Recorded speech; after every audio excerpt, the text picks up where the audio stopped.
There are so many video game journalists out there who feel that they are more important than the very people they are trying to write articles for, which is insane. The only reason you even had a job in the first place is because gamers supported you and your website. But over the past couple of years, we've really given up because these people are so full of themselves. It is insane. And they constantly take any opportunity they can to attack us and belittle us. And now Jason Schreier is crying over the state of the industry, saying there's basically nobody left in games journalism, and I don't think anybody is going to cry for these people. But before I get into the topic, if you enjoy the content I create, check out the links in the description, join the community in my live streams, and consider supporting through Patreon or YouTube memberships. Now, individual content creators like YouTubers and Twitch streamers and actual gamers have really overtaken what is going on with games journos because we are the ones posting live streams or videos with our playthroughs. There are average gamers who take to social media like X and they post their gameplay and they talk about the game and they give information on a game. Gaming journos are basically obsolete at this point. If they went back to doing things like writing really comprehensive game guides and lore guides, then maybe they would actually be able to stay relevant because those are still really useful for people. But they just are so busy stirring up drama and causing divide within the gaming industry that they really can't be surprised when their readers end up ditching them. And now Jason Schreier is saying that there are apparently only like 24 people with full-time jobs left in the video game press right now, and the rest are trying to hold onto their jobs. But I can't say I feel all that bad after the years of them treating us like trash. So he had said, I empathize, but there are maybe 24 people with full-time jobs in the video game press right now, and they're all overworked and underpaid. Most of their traffic comes from guides. So if their traffic is coming from guides, why are they so hell-bent on causing drama and divide? If they had just stuck to writing guides, maybe they'd still be relevant. SEO and news first, so they can get traction on platforms like Reddit. Little of the traffic leads to revenue, they say, because the advertisement business has been destroyed by Google and Facebook, but still people need to chase traffic because otherwise they won't have jobs for very long. Despite that, sites like IGN and Polygon are still frequently promoting cool indie games, even if it's not at the rate you'd prefer. Yeah, I mean, they do still talk about indie games, which is good, but doing one good thing versus 5 negative things is not going to save them or earn them any points, at least in my opinion. Blaming media for the industry's woes is easy but misguided. I'm one of the few people fortunate enough to have a large platform, and I try to use it to boost indie games that I fall in love with, but there are too many games released every week and not enough time to play them. Those few journalists remaining are just trying to hold on to their jobs in an industry that is far, far more precarious than video gaming,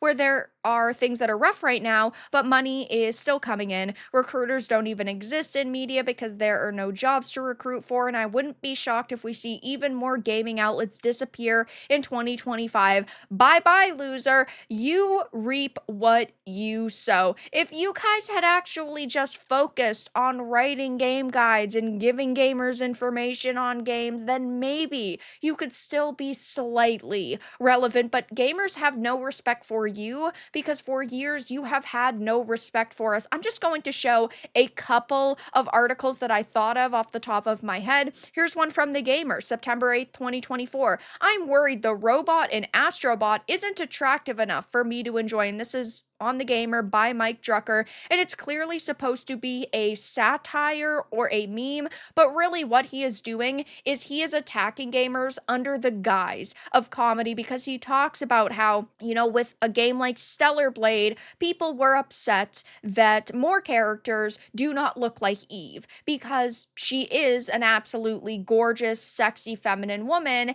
and they're basically saying, oh, well, if you like Eve in Stellar Blade, you better get used to only liking Stellar Blade because this isn't the way that the industry is. And you guys complain about characters not being attractive. I bet you guys would attack Astrobot for not being attractive enough, which is absurd. Then you, of course, have Mike Drucker doing a similar thing in June of 2024, saying, I'm personally going to force game companies to put in all that stuff you hate. You're right, games are changing and it's all because of me. I'm the one personally forcing developers to make all the games woke. They are terrified of me, but they have to give in to my every demand, completely ignoring all of our criticisms and all of the evidence that we have that shows that there are companies in games journalism outlets, right, who do shill for companies who do end up demanding that things be changed. Look at Stellar Blade, for example, another game he wrote about. There was graffiti on a wall that one journalist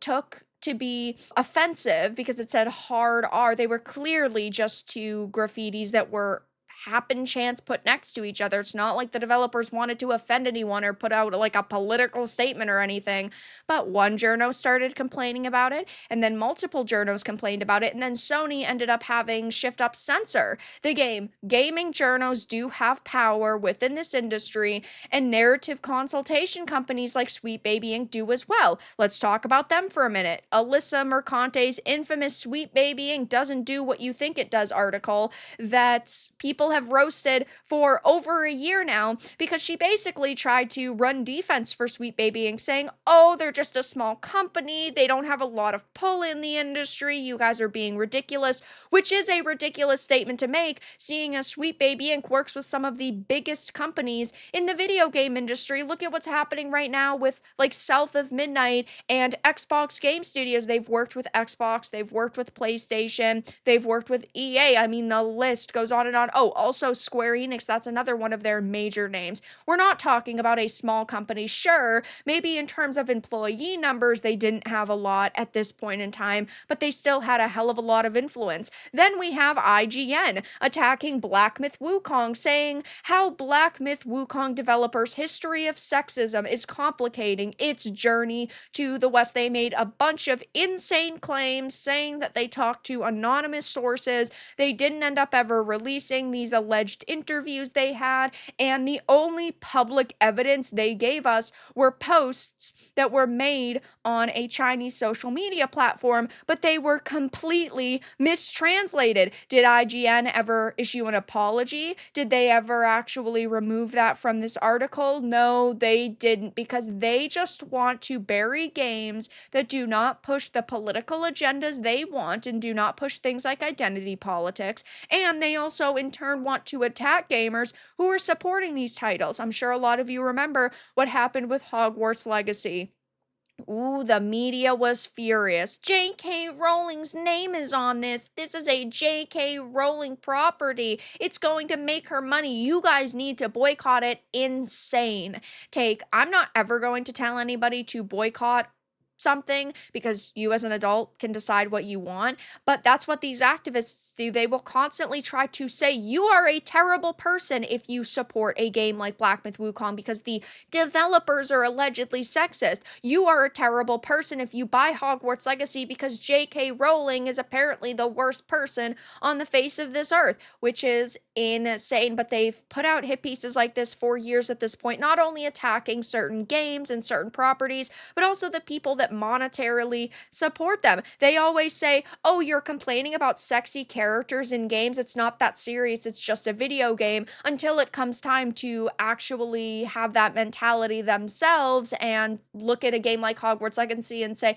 oh, J.K. Rowling didn't write this. It's just a game. It's not that serious. And people are now wrecking Jason Schreier and all of these journos saying, you get what you deserve. Not surprised. Does anyone really go to these sites to read the news anymore when everything is on YouTube? Rookie numbers, let's get it down to a single dozen before the year is up. Absolute zero game bloggers by December 2026. Schreier can cry harder.